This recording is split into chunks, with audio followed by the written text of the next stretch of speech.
बिस्मिल्लाहिर्रहमानिर्रहीम। खातिन हज़रात, मैं हूं अख्तर अब्बास और आप सबको अस्सलाम वालेकुम। आज हम इस मौजू पे बात करेंगे कि अगर आपको कभी अथॉरिटी मिले, घर में मिले, दफ्तर में मिले या किसी बड़े अदारे में मिले, तो आप उसको कितना इस्तेमाल करो, किस हद तक इस्तेमाल करो।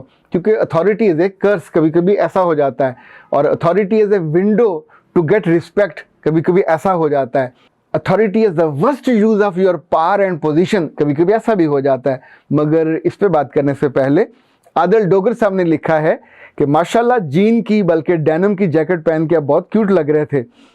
आदिल सरवर ने भी इसी तरह की बात लिखी है, जीन की जैकेट आपको बहुत सूट की। अच्छा, मुझे लग रहा है कि आदिल सरवर और आदिल डोगर शायद एक ही पर्दे में दो नाम हैं, क्योंकि दोनों के ख्यालात एक जैसे हैं। और आप दोनों ने जीन की जैकेट की तारीफ पे फोकस किया। अल्लाह के बंदे, मैं भी था, तो मैं हैंगर थोड़ी था कि मैंने को पहनी हुई थी और उसको डिस्प्ले कर रहा था। ये जो क्यूट है ये बच्चों के लिए होता है, ये लड़कियों के लिए होता है। मर्दों को जब भी कहा जाएगा तो हैंडसम कहा जाएगा। और सैयद वाली ने लिखा है, इस पिछले माह तक मैं सख्त तकलीफ़ और ज़हनी अजियत में थी, फिर अल्लाह मियाँ ने करम किया, मुझे आपसे मिलवाया। और ये वाक़या अचानक हुआ, आपकी वीडियोस में देखने लगी, उनसे तारुफ़ हुआ और उनको सुनने की मुझे तौफ़ीक हुई। अब मैं बहुत बेहतर हूँ अल्हम्दुलिल्लाह। ये उन्होंने भी लिखा और मेरी तरफ से भी। कुरतुल यूसुफ ने लिखा कि सर मेरा माथा बड़ा है। आयशा नौरीन ने कहा मेरा माथा बड़ा है और नाक बड़ी है, आंखें मीडियम हैं। फैसल खान ने कहा सर आपने 200% तक दुरुस्त चेहरे के जो एक्सप्रेशन और नाक बड़ी और माथा बड़ा पे जितनी बातें की हैं वो दुरुस्त हैं। मिसेस जौहर ने लिखा बड़ी और बादामी आंखें, इनका भी कुछ बताइए। मिसेस जौहर, अब तो बहुत साल हो गए, जब हम छोटे होते थे तो कभी कभी गाने भी सुनते होते थे। बादामी आंखें जो तेरी देखी और पता नहीं मेरा दिल गुलाबी हो गया या गुलाबी मेरा दिल हो गया, और संभालो यारो पता नहीं कोई मुश्किल हो गया या मुझसे संभलना मुश्किल हो गया। ये जो बादामी चेहरे का कलर हो या बादामी आंखें हों, हमारे यहाँ ये हमेशा खूबसूरती का मेयार रहा है जिसको अल्लाह ने अता की हो। हमारे यहाँ 3 तरह के आमतौर पे आंखों के रंग होते हैं, ब्लैक है, ब्राउन होता है और बादामी होता है। तो इसमें बादामी को खूबसूरती का सिंबल माना जाता है, ब्राउन उसके बाद बारी आती है, फिर तीसरा ब्लैक होता है, और कुछ लोगों की ग्रीन होती हैं। तो ग्रीन को तो आमतौर पर बेवफाई माना जाता है। ये बिल्ली की भी ग्रीन हो तो थोड़ी इट लुक्स ऑड। आंखों में जो लेंस लगाते हैं उसमें तो जो मर्जी कलर आप कर लीजिए, जो लेकिन जो जेन्युइन कलर हैं रब ने बनाए वही तो ये 3-4 ही हैं। बादामी रंग पे एक पंजाबी का शेर भी है कि कुड़िए बादामी रंग तेरा, इसको शायद घूंड में छुपाना नहीं चाहिए। अगर छुपाया नहीं जाए तो और क्या किया जाए, खूबसूरत चीज़ है उसको छुपा के रखना चाहिए। और ये सना नूर है, वो कहती हैं कि मैं कहने ही वाली थी कि जैकेट बहुत प्यारी है कि आपने खुद ही बता दिया। मैं इटली से हूँ।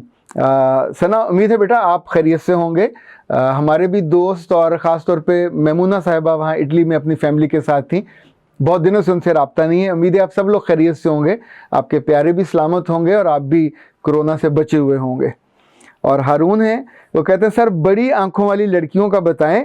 हारून मियाँ, बड़ी आंखों वाली लड़कियों का क्या बताएं? ये खूबसूरत होती हैं लेकिन साथ नखरीली होती हैं, सिंसियर होती हैं, खिदमत गुजार होती हैं, थोड़ी हटीली भी होती हैं। चूँकि जिस जिस चीज़ को, कुदरत का ये मामूल है, जिस जिस चीज़ को अपनी खूबसूरती का एहसास हो उसमें थोड़ा सा एहसास बाकी लोगों की निस्बत ज़्यादा होता है। जोम भी होता है, एक फ़ख्र भी होता है। बेशक उसका अपना नहीं होता, उसने अपना बनाया हुआ नहीं होता, पर उसको अता तो किया होता है और वो उस वक्त उस नेमत को होल्ड कर रहा होता है या कर रही होती है। तो इतनी सी खूबसूरती पे साथ नखरा तो वैसे भी जायज़ है, झील लेना चाहिए। नौरीन मुकद्दस ने भी यही पूछा है कि सर मोटी मोटी आंखें कैसी होती हैं? मुमकिन है इनकी अपनी हो, मुमकिन है किसी इनकी दोस्त की हो। बेटा जी, मोटी आंखें जो हैं आमतौर पर नखरीली होती हैं, खूबसूरत होती हैं, और लेकिन मोटी आंखों वाली लड़कियों को चाहिए कुछ ज़्यादा वफ़ादार हों, वो ज़्यादा चीज़ों को अकोमोडेट करें ताकि उनकी खूबसूरती दूर तक रहे और देर तक रहे। चूँकि अगर आप दुखी होंगे तो फिर ये आँखें रो रो के छोटी हो जाती हैं, और ये दुख इंसान के आसपास से उसको मिलते हैं, आपको बड़े हौसले से और हिम्मत से उनको झीलना होता है। अच्छा जी, अब आते हैं आज के मौजू की तरफ। जब जब किसी को इख्तियार मिले तो आमतौर पर 4 चीज़ें मैंने होती देखी हैं। नंबर 1, वो इरिटेट कर सकता है। नंबर 2, वो हेल्पिंग हो सकता है। नंबर 3, वो सूदिंग हो सकता है। नंबर 4, वो डिस्टर्बिंग हो सकता है। वैसे तो दुनिया भर में ये मामूल है कि जितने लोग बड़े हो रहे होते हैं वो पावर को और पोजीशन को कर्स मानते हुए अथॉरिटी को निकाल रहे हैं, यानी अथॉरिटी के बिना ज़िंदगी को डिज़ाइन किया जा रहा है। वो कहते हैं कि अथॉरिटी के बिना आपको टीम वर्क करना चाहिए, आपको इनफैक्ट लोगों को इन्फ्लुएंस करना चाहिए, लोगों से मोहब्बत से काम लेना चाहिए, लोगों के साथ इस तौर पे जुड़ना चाहिए कि वो आपकी आंखों के इशारों को समझें, वो आपके दिल की बात को समझें। और इसी को अफेक्टिव मैनेजमेंट या अफेक्टिव लीडरशिप भी कहा जाता है।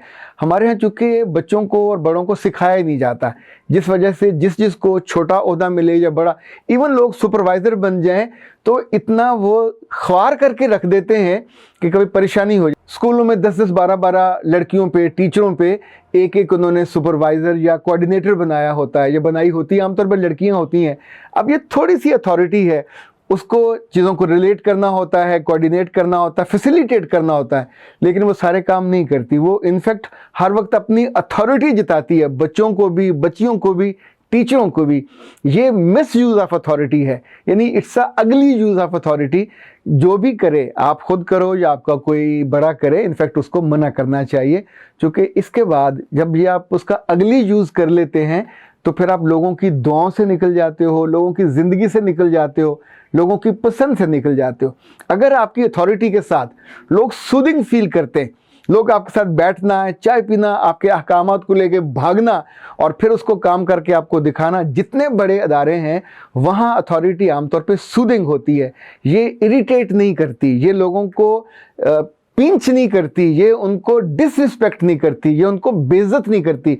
जब छोटे को करें या बड़े को करें, हम लोगों को बेइज्जत करते हैं तो अपने से कमतर जानते हैं, अपने से कमतर समझते हैं। मुमकिन है आप किसी इत्तेफाक की वजह से इस मनसब पे पहुंच गए हों, मुमकिन है गलती से पहुंच गए हों, मुमकिन है जायज़ तौर पे पहुंचे हों। तीनों सूरतों में साबित आप ही को करना है कि I deserve for that. If you are not a suitable person, then ये पूरी रिकग्निशन आपके लिए कर्स बन जाएगा, बदनामी का बायस बन जाएगा।